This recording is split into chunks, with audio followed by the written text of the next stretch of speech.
Hello students, welcome back. I am here again for standard 6 subject science.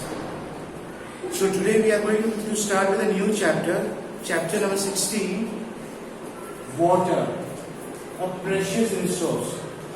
What is water?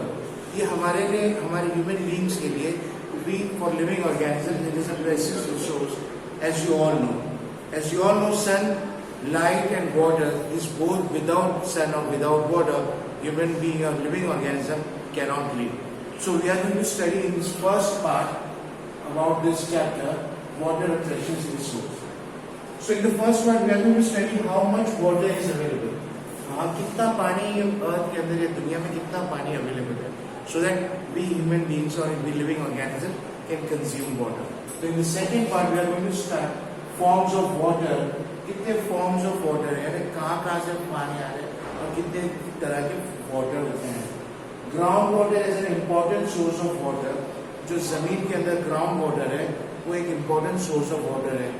Source of water क्या होता है कि पानी जो है रिवर से आता है, पॉन्ड से आता है, लेक से आता है, but exactly what is the source from there it come. तो ये पूरी साइकिल होती है कि ग्राउंड से इवेपोरेट होके ऊपर जाता है, क्लाउड्स बन के आता है, अगेन इट रेन्स बैक और यहाँ से वाटर जो है हम यूज करते हैं. सो डिप्रेशन ऑफ वाटर टेबल. अब जो पानी के लेवल जो होता है वो डिप्लीट होते जाता है, धीरे धीरे कम होते जाता है. जो टेबल पानी के अंदर बना हुआ पानी जो बना हुआ रहता है वो डिप्लीट होते रहता है धीरे धीरे. Why? Because we are consuming more amount of water and we are wasting more amount of water. और अलग अलग पार्ट के अंदर कहानी जो डिस्ट्रीब्यूशन है it is very unfavorable. So the third part we are going to study distribution of water. जो पानी का डिस्ट्रीब्यूशन सिस्टम है and how the water is being distributed in the society. Next is water management. How the managing committee or water management is used. How to each and every human being is being available and what role you can play. So in this chapter, water is a precious resource and what role you are going to play to save water, to consume water, to conserve water and to re-harvest it. So effect of water scarcity on plant. अब पानी की कमी हो जाती है तो what are the effects of plant? Because what happens कि sunlight जो है वो होता है, then plants with the help of sunlight, water, carbon dioxide and water, minerals from the roots in the presence of water and chlorophyll they produce करता है, oxygen release करता है, तो ये पूरा process photosynthesis. Plants are producers है, तो plants produce food करता है. The animals eat the plants. जो herbivores animals होते हैं, छोटे होते हैं, they eat this plant and herbivores animals को eat कौन करते हैं? Carnivores. omnivores जो है प्लांट्स भी खाते हैं और एनिमल्स को भी खाते हैं. ये पूरी साइकिल जो घूमती रहती है. तो plants are the main source of food and water is also a really precious resource for each and every living organisms in this world. So you are perhaps aware that 22 March is celebrated as the World water Day. जो World water Day वो 22 मार्च को celebrate होता है. A school celebrated water day and invited posters from the children of your age. Some of the posters presented on that day are shown in figure. The schools are invited किए हुए थे, तो students are allowed to make a representation of the posters about water. So what is the message you get from these posters? तो क्या message मिला हमारे को ये posters से? So write your observations in your notebook and discuss them in the class. Your observation you are going to write and then you are going to discuss this in the class. Okay, what are the students are making the poster for the water exhibition.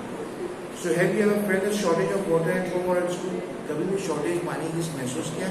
Sometimes एकदम sunny time मतलब summer season के अंदर क्या होता है कि due to the delay in rainfall तो पानी की कमी हो जाती है. water जो resources होते हैं, जो municipality होती है, they are going to cut the timings of the water.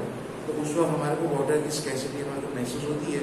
जब महसूस होती है तो या तो मोटर खराब हो जाती है टांकी के अंदर, तब पानी की कमी महसूस होती है, या कुछ भी तकलीफ हो जाता है पानी की कमी से होती है. तो इन दैट वे तो हमारे को उस वक्त क्या करते हैं वो सोचें. योर पेरेंट्स और teachers must have very often be advising you not to waste water. ये पेरेंट्स और तुम्हारे जो टीचर्स होते हैं they have advise you not to waste water. So no wonder we celebrate water day every year to attract the attention of everybody towards the importance of conserving water. अब ये chapter के अंदर, अभी ये part के अंदर जो water Day जो सेलिब्रेट हुआ है, इसके लिए it has been celebrated on 22 March, world water day celebrate किया है. तो यूनाइटेड नेशंस ने ड्रिंकिंग वाटर का जो एक माप दिया हुआ है कि for an average person drinking water का यूनाइटेड नेशंस ने माप दिया हुआ है. So United Nations for recommended drinking for water, drinking, washing, cooking and maintaining proper hygiene in a minimum 50 liters per person per day. यानी एक आदमी को हर एक काम करने के लिए 50 लीटर पानी का एक रिक्वायरमेंट रिकमेंड किया.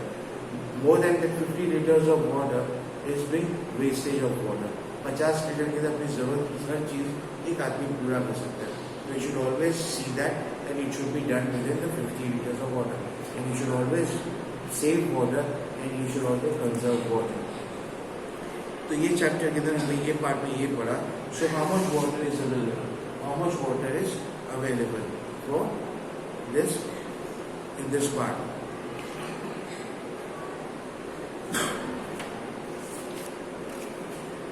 तो यहाँ पर ये कितना पानी दिया हुआ है, तो अप्रोक्सीमेटली 70% ऑफ अर्थ जो है हमारा इट इज बीइंग वाटर. तो 71% जो है अर्थ वाटर के अंदर है और 29% जो है वो लैंड है. और 71% के अंदर lesser amount is there for fresh water which we use. अब ये जो लेसर वाटर होता है इसको कंपैरिजन करने के लिए हमारे को ये फिगर दिया हुआ.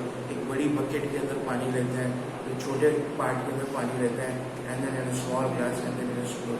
स्पून की जो मिकदार होती है, the proportion from a bucket with a spoon is same as the proportion with the 79% of water in the 71% of water in the on the earth with the amount of water which is usable. So ये proportion दिया हुआ है हमारे को कि ये water कितना available है. Okay, तो ये part के अंदर हमने यहाँ तक पढ़ा. So in the next part we are going to study about the forms of water. Okay students, thank you.